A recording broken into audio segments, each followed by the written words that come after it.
നാട്ടിൽ ഇലക്ഷൻ വരുന്നുവെന്ന വിവരം കാട്ടുപന്നിയെ അറിയിക്കാൻ ജില്ലാ കളക്ടർമാരുടെയോ പോലീസിന്റെയോ പക്കൽ എന്തെങ്കിലും സംവിധാനമുണ്ടോ? എല്ലാവർക്കും ന്യൂസ് ബുള്ളറ്റ് കേരളയിലേക്ക് വീണ്ടും സ്വാഗതം.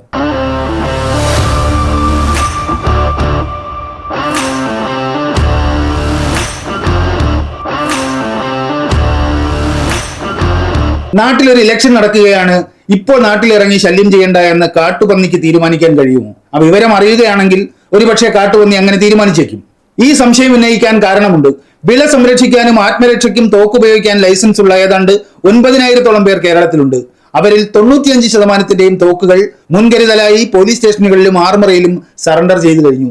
ഇനി ശല്യം ചെയ്യാൻ കാട്ടുപന്നി ഇറങ്ങിയാൽ അവയെ വെടിവെക്കാൻ സർക്കാർ ചുമതലപ്പെടുത്തിയ ഷൂട്ടർമാർ നിസ്സഹായരാണ്.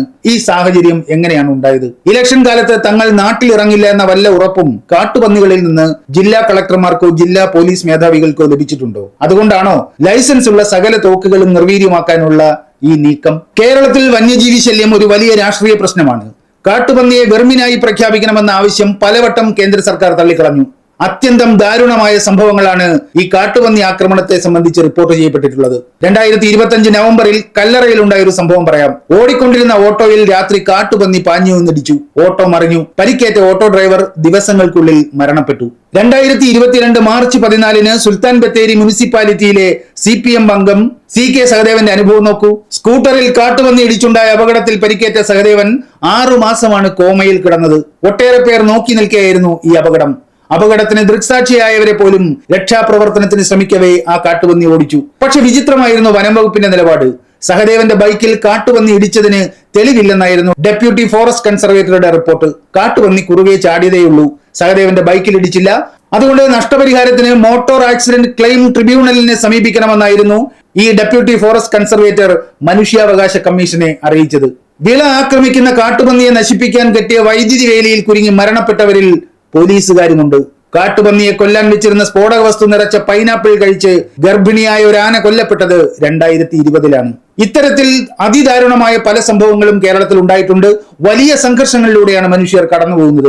ഒരു വശത്ത് നാട്ടിലിറങ്ങുന്ന വന്യമൃഗങ്ങൾ മനുഷ്യജീവനും കാർഷിക വിളകൾക്കും ഭീഷണിയാകുന്നു. അതേസമയം പെരുകുന്ന കാട്ടുപന്നികളെ വെർമിനായി പ്രഖ്യാപിച്ച് അവ പെരുകുന്നത് തടയാൻ സംസ്ഥാന സർക്കാരിനെ അനുവദിക്കാത്ത കേന്ദ്ര സർക്കാരിന്റെ കണ്ണിൽ ചോരയില്ലായ്മ. അതിനൊപ്പം സംസ്ഥാനത്തിനകത്ത് കാട്ടുപന്നികൾക്ക് മക്കളുടെ വാത്സല്യം നൽകുന്ന സുൽത്താൻ ബത്തേരിയിലെ ഡെപ്യൂട്ടി ഫോറസ്റ്റ് കൺസർവേറ്ററെ പോലുള്ളവർ. മലയോരത്തും ചുറ്റുവട്ടത്തുമുള്ള സ്ഥലങ്ങളിൽ മാത്രമല്ല കാട്ടുപന്നികൾ വിഹരിക്കുന്നത്. തിരുവനന്തപുരം നഗരത്തിലും കാട്ടുപന്നി എത്തിയ വിവരം 4-5 ദിവസം മുമ്പും റിപ്പോർട്ട് ചെയ്യപ്പെട്ടു. തിരുവനന്തപുരത്തെ ദേശീയപാത ബൈപ്പാസിൽ ആക്കുളത്തിന് സമീപം കുഴിവിളയിലാണ് പുലർച്ചെ നടക്കാനിറങ്ങിയ നാട്ടുകാർ പരിക്കേറ്റ് കിടന്ന കാട്ടുപന്നിയെ കണ്ടത്. 2025 മെയ് 30-ന് ശേഷം തിരുവനന്തപുരം കോർപ്പറേഷൻ പരിധിയിൽ മാത്രമായി 134 കാട്ടുപന്നികളെ വെടിവെച്ചു കൊന്നു എന്നാണ് കണക്ക്. ഇങ്ങനെ നഗര ഗ്രാമ ഭേദമന്യേ കാട്ടുപന്നികൾ വിഹരിക്കുകയാണ്. അവയെ വെടിവെച്ചു കൊല്ലാൻ നിയമാനുസൃതം അനുമതി നൽകിയവരുടെ തോക്കുകളാണ് തിരഞ്ഞെടുപ്പിന്റെ പേര് പറഞ്ഞ് ഒരു സംഘം ഉദ്യോഗസ്ഥർ പിടിച്ചുവെക്കുന്നത്. ഇവരുടെ ലക്ഷ്യം എന്താണ്? ഈ വീഡിയോയുടെ തുടക്കത്തിൽ പറഞ്ഞതുപോലെ ഇലക്ഷന്റെ കാര്യമൊന്നും കാട്ടുപന്നിക്കറിയില്ല. അവർ നാട്ടിലും നഗരത്തിലും ഇറങ്ങും, മനുഷ്യരെ ആക്രമിക്കും, കാർഷിക വിളകൾ നശിപ്പിക്കും. എല്ലായിടത്തും ഓടിയെത്താൻ വനം വകുപ്പിൽ ആളുമില്ല. ആകെ ആശ്രയം പഞ്ചായത്തുകളിലെ അംഗീകൃത ഷൂട്ടർമാർക്കാണ്. അവരുടെ കൈവശം തോക്കുമില്ല. ഈ തിരഞ്ഞെടുപ്പ് കാലത്ത് ഇങ്ങനെ ഒരു പ്രശ്നം ഉണ്ടാക്കി വെക്കുന്നവരുടെ ലക്ഷ്യം എന്താണ്? അക്കാര്യം പരിശോധിക്കുന്നതിന് മുമ്പ് ഇങ്ങനെ തോക്ക് പിടിച്ചെടുക്കാൻ പോലീസിനോ ജില്ലാ കളക്ടർമാർക്കോ അധികാരമുണ്ടോ എന്ന വിഷയം നമുക്ക് ആദ്യം ചർച്ച ചെയ്യാം. നാം ഇപ്പോൾ സ്ക്രീനിൽ കാണുന്നത് തിരുവനന്തപുരം റൂറൽ ജില്ലാ പോലീസ് മേധാവിയുടെ ഒരു സർക്കുലറാണ്. 2026-ലെ കേരള നിയമസഭാ ഇലക്ഷനുമായി ബന്ധപ്പെട്ട് താങ്കളുടെ സ്റ്റേഷൻ പരിധിയിലുള്ള ലൈസൻസ് ആംസ് ഡെപ്പോസിറ്റ് ചെയ്യിപ്പിക്കണമെന്നാണ് സ്റ്റേഷൻ ഹൗസ് ഓഫീസർമാർക്ക് നൽകിയ നിർദ്ദേശം. സർക്കുലർ ലഭിച്ചാൽ സ്വാഭാവികമായും CAമാർ തങ്ങളുടെ സ്റ്റേഷൻ പരിധിയിലുള്ള തോക്ക് ലൈസൻസ് ഉള്ളവരെ ഫോണിൽ വിളിക്കും. തോക്ക് ഹാജരാക്കണമെന്ന് ആവശ്യപ്പെടും. പോലീസുമായി ഒരു സംഘർഷത്തിന് താല്പര്യമില്ലാത്തവർ തോക്ക് ഹാജരാക്കി പൊല്ലാപ്പൊഴിവാക്കും. പക്ഷെ ഈ അധികാരം പോലീസിന് എവിടെ നിന്നാണ് ലഭിച്ചത്? 2009 സെപ്റ്റംബർ 1-ന് കേന്ദ്ര ഇലക്ഷൻ കമ്മീഷൻ പുറപ്പെടുവിച്ച സർക്കുലറിന്റെ അടിസ്ഥാനത്തിലാണ് പോലീസ് നടപടിയെന്നാണ് വെപ്പ്. ആ സർക്കുലറിൽ യഥാർത്ഥത്തിൽ എന്താണ് പറയുന്നത്? നമുക്കതൊന്ന് നോക്കാം. സർക്കുലറിന്റെ 3-10 വകുപ്പിലാണ് ലൈസൻസ് ഉള്ള തോക്കുകൾ ഡെപ്പോസിറ്റ് ചെയ്യണമെന്ന നിർദ്ദേശമുള്ളത്. പക്ഷെ ആരുടെയൊക്കെ തോക്കുകൾ? അതാണ് പ്രശ്നം. ഈ സർക്കുലറിൽ അക്കാര്യം വ്യക്തമായി പറഞ്ഞിട്ടുണ്ട്. 1, ജാമ്യത്തിൽ ഇറങ്ങി നിൽക്കുന്നവരുടെ ലൈസൻസ് ഉള്ള തോക്കുകൾ. 2, ക്രിമിനൽ കുറ്റകൃത്യങ്ങളിൽ ഏർപ്പെട്ട മുൻകാല ചരിത്രമുള്ളവരുടെ ലൈസൻസ് ഉള്ള തോക്കുകൾ. 3 കലാപങ്ങളിൽ പങ്കെടുത്തിട്ടുള്ളവരുടെ, പ്രത്യേകിച്ച് തിരഞ്ഞെടുപ്പ് സംബന്ധിയായ കലാപങ്ങളിൽ പങ്കെടുത്തവരുടെ ലൈസൻസ് ഉള്ള തോക്കുകൾ. ഈ തോക്കുകൾ പോലും ഡെപ്പോസിറ്റ് ചെയ്യിപ്പിക്കേണ്ടത് ഒരു സ്ക്രീനിംഗ് കമ്മിറ്റി ഓരോ കേസും പ്രത്യേകമായി പരിശോധനയ്ക്ക് വിധേയമാക്കി വേണമെന്നാണ് ഇലക്ഷൻ കമ്മീഷന്റെ സർക്കുലറിൽ പറയുന്നത്. അല്ലാതെ ലൈസൻസ് ഉള്ള എല്ലാവരുടെയും തോക്കുകൾ സറണ്ടർ ചെയ്യിപ്പിക്കാനല്ല. മേൽപ്പറഞ്ഞ 3 വിഭാഗങ്ങളിൽപ്പെട്ടവരുടെ തോക്കുകൾ മാത്രമേ ഡെപ്പോസിറ്റ് ചെയ്യാൻ ആവശ്യപ്പെടാൻ കഴിയൂ. അതും ഓരോ കേസും സ്ക്രീനിംഗ് കമ്മിറ്റി വിശദമായി പരിശോധിച്ചതിന് ശേഷം. ബോംബെ ഹൈക്കോടതിയുടെ ഒരു വിധിയുടെ അടിസ്ഥാനത്തിലാണ് ഈ സ്ക്രീനിംഗ് കമ്മിറ്റിയുടെ രൂപീകരണം എന്ന് ഇലക്ഷൻ കമ്മീഷന്റെ സർക്കുലറിൽ എടുത്തു പറഞ്ഞിട്ടുണ്ട്. ഗോവിന്ദ് ഏലിയാസ്, ഭായി ഗണേഷ് ഇൽവേ വേഴ്സസ് വിക്രം കുമാർ എന്ന കേസിൽ 2009 ജൂലൈ 10 ബോംബെ ഹൈക്കോടതി പുറപ്പെടുവിച്ച വിധിയാണ് ഇവിടെ പരാമർശിക്കുന്നത്. ആ വിധിയിൽ ഒരു കാര്യം കോടതി എടുത്തു പറഞ്ഞിട്ടുണ്ട്. ആയുധങ്ങൾ പിടിച്ചെടുത്തേ തീരൂ എന്ന സാഹചര്യങ്ങൾ കണ്ടെത്താൻ പരിശോധന നിർബന്ധമാണ്. അത്തരം സാഹചര്യങ്ങളുള്ള വ്യക്തികളോട് മാത്രമേ ആയുധങ്ങൾ കൈമാറാൻ നിർദ്ദേശിക്കാവൂ. സ്വന്തം സുരക്ഷയ്ക്കായി ആയുധം കൈവശം വെക്കാൻ ലൈസൻസ് ലഭിച്ച നിയമമനുസരിക്കുന്ന ഒരു പൗരനെ സംബന്ധിച്ചിടത്തോളം തന്റെ ആയുധം ഹാജരാക്കാൻ ആവശ്യപ്പെടുന്നത് അയാളുടെ അന്തസ്സിനും പദവിക്കും നേരെയുള്ള കടന്നുകയറ്റമായി കരുതിയേക്കാം. അത് ഒഴിവാക്കണമെന്ന് 2009 ബോംബെ ഹൈക്കോടതി ഉത്തരവാദിത്തപ്പെട്ടവർക്ക് നിർദ്ദേശം നൽകിയിരുന്നു. അന്ന് ആ കേസിൽ ഇലക്ഷൻ കമ്മീഷന് വേണ്ടി ഹാജരായ അഡ്വക്കേറ്റ് രാജഗോപാൽ ആവശ്യപ്പെട്ടതനുസരിച്ച് ഹൈക്കോടതിയാണ് ഇത് സംബന്ധിച്ച ഗൈഡ് ലൈൻ തയ്യാറാക്കിയത്. ആ ഗൈഡ് ലൈനാണ് 2009 മുതൽ ഇലക്ഷൻ കമ്മീഷൻ പിന്തുടരുന്നത്. വർഷം 17 കഴിഞ്ഞു. ഇപ്പോഴും സ്ക്രീനിംഗ് കമ്മിറ്റി രൂപീകരിക്കാതെ, ക്രിമിനൽ പശ്ചാത്തലമുള്ളവരുടെ ലൈസൻസുകൾ പ്രത്യേകമായി പരിശോധിക്കാതെ ഇലക്ഷൻ സമയമാകുമ്പോൾ എല്ലാവരും തോക്ക് സ്റ്റേഷനിൽ ഹാജരാക്കിക്കൊള്ളണമെന്ന് പോലീസ് സ്റ്റേഷനുകളിൽ നിന്ന് ആജ്ഞ പ്രയോഗിക്കുന്നു. 2021 ഈ പ്രഹസനം ഹൈക്കോടതിയിൽ പൊളിഞ്ഞതാണ്. Pradeep Rao versus the district collector എന്ന കേസിൽ 2021 ഫെബ്രുവരി 17 കേരള ഹൈക്കോടതി പുറപ്പെടുവിച്ച വിധിയാണ് സ്ക്രീനിൽ. 2020 പഞ്ചായത്ത് തിരഞ്ഞെടുപ്പിന് തൊട്ടു മുമ്പ് പ്രദീപ് റാവുവിന് പോലീസിന്റെ ഒരു ഇൻഡാസ് ലഭിക്കുന്നു. ലൈസൻസ് ഉള്ള തോക്ക് പോലീസ് സ്റ്റേഷനിൽ ഹാജരാക്കണം.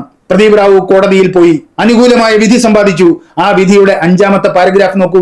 This court has time and again cautioned that the police officers do not have any authority to require deposit of licensed arms. Licence ഉള്ള ആയുധങ്ങൾ സറണ്ടർ ചെയ്യുന്നതിന് ആവശ്യപ്പെടാൻ പോലീസ് ഉദ്യോഗസ്ഥർക്ക് യാതൊരു അധികാരവുമില്ലെന്ന് ഈ കോടതി ആവർത്തിച്ച് മുന്നറിയിപ്പ് നൽകിയിട്ടുണ്ടെന്ന്. വല്ല പ്രയോജനമുണ്ടോ? ഈ വിധിയുടെ അവസാന പാരഗ്രാഫ് ഇങ്ങനെയാണ്: ലൈസൻസ് ഉള്ള ആയുധങ്ങൾ സറണ്ടർ ചെയ്യാൻ നിർദ്ദേശിക്കുന്നതിന് മുമ്പായി പാലിക്കേണ്ട കൃത്യമായ ഒരു നടപടിക്രമം സർക്കാർ നിശ്ചയിച്ചിട്ടുള്ള സാഹചര്യത്തിൽ പ്രസ്തുത നടപടിക്രമങ്ങളിൽ നിന്ന് വ്യതിചലിക്കുന്നതിനോ നിയമപരമായ അധികാരമില്ലാതെ തിരഞ്ഞെടുപ്പിന് വളരെ മുമ്പേ ലൈസൻസ് ഉള്ള ആയുധങ്ങൾ ശേഖരിക്കുന്നതിനോ തിരഞ്ഞെടുപ്പ് കഴിഞ്ഞ മാസങ്ങൾക്ക് ശേഷവും അവ കൈവശം വെക്കുന്നതിനോ യാതൊരു ന്യായീകരണവുമില്ല. ഈ കോടതിയുടെ തുടർച്ചയായ വിധികൾ ഉണ്ടായിരുന്നിട്ടും ബന്ധപ്പെട്ട അധികാരികൾ ഇത്തരം നിയമവിരുദ്ധമായ നടപടികൾ തുടരുന്നത് നിർഭാഗ്യകരമാണ്.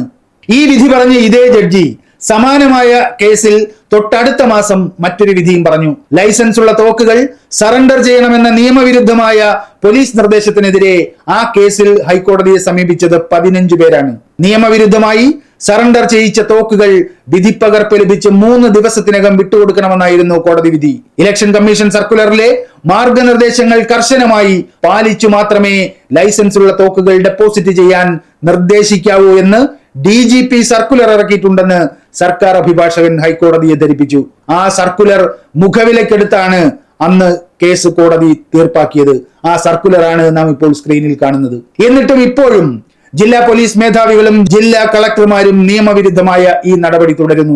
ലൈസൻസ് ഉള്ള തോക്കുകൾ സറണ്ടർ ചെയ്യുന്നതിനാവശ്യപ്പെടാൻ പോലീസ് ഉദ്യോഗസ്ഥർക്ക് യാതൊരു അധികാരവുമില്ലെന്ന് ഹൈക്കോടതി ആവർത്തിച്ചു നൽകിയിട്ടുള്ള മുന്നറിയിപ്പുകൾ എന്തുകൊണ്ടാണ് അവഗണിക്കപ്പെടുന്നത്? ക്രിമിനൽ പശ്ചാത്തലമുള്ളവരുടെ പോലും ആയുധങ്ങൾ സറണ്ടർ ചെയ്യുന്നത് സ്ക്രീനിംഗ് കമ്മിറ്റിയുടെ സൂക്ഷ്മ പരിശോധനയ്ക്ക് ശേഷമായിരിക്കണം എന്നാണ് നിബന്ധന.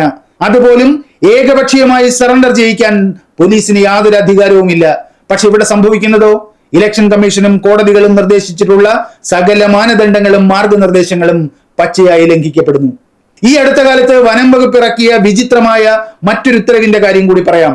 2026 ഫെബ്രുവരി 2 വനം വകുപ്പ് ആ ഉത്തരവ് പുറപ്പെടുവിച്ചത്. സ്പോർട്സ് ആവശ്യങ്ങൾക്ക് തോക്ക് ലൈസൻസ് ലഭിച്ചവരും ബാങ്ക് പോലുള്ള സ്ഥാപനങ്ങളുടെ സെക്യൂരിറ്റി ജോലിക്ക് തോക്ക് ലൈസൻസ് ലഭിച്ചവരും കാട്ടുപന്നിയെ വെടിവെക്കാൻ പാടില്ലെന്നായിരുന്നു ഉത്തരവ്. അങ്ങനെ തീരുമാനിക്കാനുള്ള പ്രകോപനം എന്താണെന്ന് അറിയില്ല. അവരിനി കാട്ടുപന്നിയെ വെടിവെക്കേണ്ടെന്ന് ഒരു സുപ്രഭാതത്തിൽ വനം വകുപ്പ് തീരുമാനിച്ചു. ഈ ഉത്തരവ് ഇന്ത്യൻ ഭരണഘടനയുടെ ആർട്ടിക്കിൾ 21 ലംഘനമാണെന്ന് കാണിച്ച് ആംസ് ലൈസൻസീസ് അസോസിയേഷൻ തിരുവനന്തപുരം ജില്ലാ പ്രസിഡന്റ് ഈപ്പൻ തോമസ് മുഖ്യമന്ത്രി പിണറായി വിജയൻ ഒരു പരാതി നൽകി. ആ പരാതി സർക്കാർ പരിഗണിച്ചു. ഫെബ്രുവരി 5 ഇറക്കിയ ഉത്തരവ് ഫെബ്രുവരി 17 പിൻവലിച്ചു. ഇതേ ഈപ്പൻ തോമസിന് 2022 മെയ് മാസത്തിൽ അഡീഷണൽ ചീഫ് സെക്രട്ടറി നൽകിയ മറുപടിയാണ് നാം ഇപ്പോൾ സ്ക്രീനിൽ കാണുന്നത്.